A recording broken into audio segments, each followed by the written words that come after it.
Raptadu MLA సోదరుడి వ్యాఖ్యలపై TDP senior నేత శ్రీనివాసులు రెడ్డి ఆగ్రహం వ్యక్తం చేశారు. ఆనాడు వైఎస్ఆర్ ఒక మాట చెబితే చంద్రబాబును హతమార్చే వాళ్లం అని చెప్పడం దారుణమన్నారు. అలాగే తమ టార్గెట్ లోకేష్ అన్న వ్యాఖ్యలు దేనికి సంకేతమని ప్రశ్నించారు.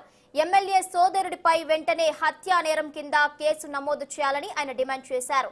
ఇక ముఖ్యమంత్రి తన అనుచరులతో తెలుగుదేశం నేతలను భయపెట్టాలని చూస్తున్నారని, రాష్ట్ర పోలీసులకు ఈ వ్యాఖ్యలు వినిపించడం లేదా అంటూ నిలదీశారు.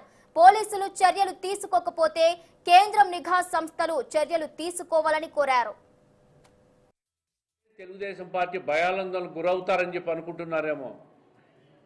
తెలుగుదేశం పార్టీ చాలా బలమైన పార్టీ. మీరు ఎన్ని వ్యాఖ్యలు చేసినా, ఇటువంటి హత్య నేరపూరిత వ్యాఖ్యలు చేసినా, బెదిరించాలని చూసినా, భయపడాలని చూసినా ఎవ్వరు భయపడే వాళ్ళు లేరు, భయభ్రాంతులు గురయ్యే వాళ్ళు లేరు. ఈరోజు కేంద్ర ప్రభుత్వం, ఈ రాష్ట్ర పోలీసులు దీని మీద ఆయన మీద చర్యలు తీసుకోకపోతే కేంద్ర ప్రభుత్వం, కేంద్ర హోంశాఖ చర్యలు తీసుకోవాలి.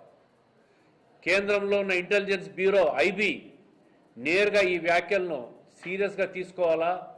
అతని మీద హత్యా నేరం కింద అతన్ని అరెస్ట్ చేయాలని చెప్పి నేను డిమాండ్ చేస్తూ ఉన్నాను.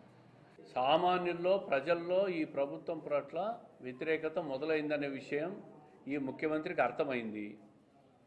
రేపు ఎన్నికల్లో నిలబడితే ఓట్లేరు, డిపాజిట్లు గల్లంత అవుతాయి, 151 కాదు కదా 15 సీట్లు కూడా రావనే విషయాన్ని వాళ్ళకి అర్థమైంది.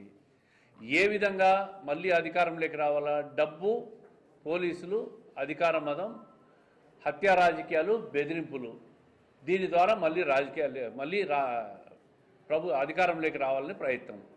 దాంట్లో భాగంగానే ఈ మధ్యకాలంలో ఇటువంటి వ్యాఖ్యలు వైసీపీ వాళ్ళు చేయడం మామూలు అయిపోయింది. కానీ ఇంతటి తీవ్ర వ్యాఖ్యలు చేసిన ఆ శాసనసభ్యుని సోదరుని మాత్రం తక్షణం పోలీసులు అరెస్ట్ చేయాలా, తగిన సెక్షన్లలో కేసులు బుక్ చేయాలా, లేదంటే కేంద్ర హోంశాఖ దీన్ని